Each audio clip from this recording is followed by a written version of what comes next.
général désignant l'Assomption de Jésus-Christ. La moitié dôme qui représente sur l'Assomption a été transportée dans le nouveau musée du monastère, qui a été levé au-dessus du mur dans le demi-cercle de l'ouest du musée en novembre 2004. Ce portrait a été mis dans le deuxième chœur de l'église sur un nouveau pilier et a été forcé par des piliers industriels et des barres en aluminium. Ce dôme représente la scène de l'ascension du Christ, comme si composé de deux parties. La partie supérieure contient l'image de l'ascension du Christ dans un M, et le bas représente la Vierge au centre et autour de lui les 12 apôtres. Chaque apôtre s'arrête à côté de l'autre et se lève ses têtes au-dessus pour voir l'ascension du Christ. La partie supérieure était séparée du bas par une ligne mince en noir et blanche. Dans la partie supérieure, on trouve la représentation du Christ assis sur le trône, à l'intérieur d'un grand nimbe à un fond bleu, comme l'image du ciel. Il y a à gauche et à droite deux disques. Le premier est typique, le soleil, et le second représente la lune et le dôme, ou le véhicule où se trouve le Christ, qui a été colorié par 3 couleurs, dont le blanc, le vert et le bleu. Ce véhicule a été porté par des anges qui ont des ailes rouges et vertes. Les anges se portent les mêmes vêtements et ont une cape rose et un manteau avec des perles. Et maintenant, il n'y a qu'un seul ange avec la restauration. Et pour la représentation du Christ, on trouve sa tête entourée par un nimbe luminosité à l'intérieur. Et il y a une croix et une tenue bleue sur lui, une écharpe rouge, et le visage semble très grave, surtout dans les yeux, qui déterminent par des lignes blanches. Ses pieds apparaissent comme nus.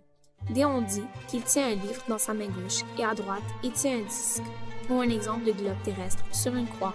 Et sur ce disque, il y a l'image d'un aigle. Peut-être on a trouvé aussi les formes des 3 animaux, non incarnés, représentant dans l'Apocalypse. Mais tout cela ne n'apparaît pas une chose après la restauration. Et pour le bas de ce dôme, on trouve que la Vierge s'arrête au centre, autour de lui, les 12 apôtres. Et leur nom écrit en haut par la syriaque représenté de droit à gauche.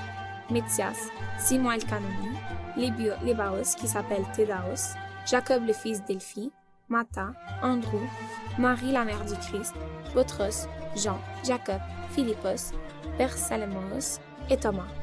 Cet arrangement accorde avec la promesse de notre professeur Mattha, sauf la Vierge Marie et Matthias qui ont été ajoutés au lieu de Judas.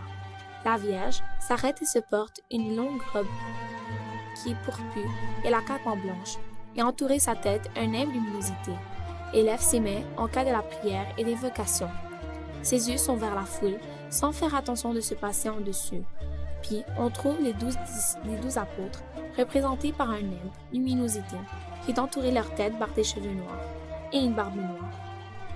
Sauf celle Simon Boutros et Andrew, qui ont une barbe blanche, et Andrew était chauve, et Boutros, représenté comme un personnage âgé, se porte un manteau vert et une cape décorée par des bracelets. Après lui, on trouve Jean, représenté comme un jeune, qui a des cheveux rouges et noirs, qui se porte une robe rouge et une cape rose.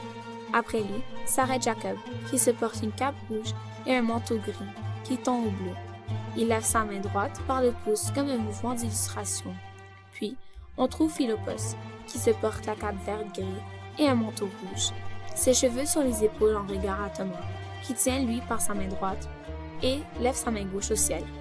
De l'autre côté, on trouve les représentants des apôtres dans la même forme, qui se portent des robes blanches et des capes en différentes couleurs, rouge, vert, bleu et blanche.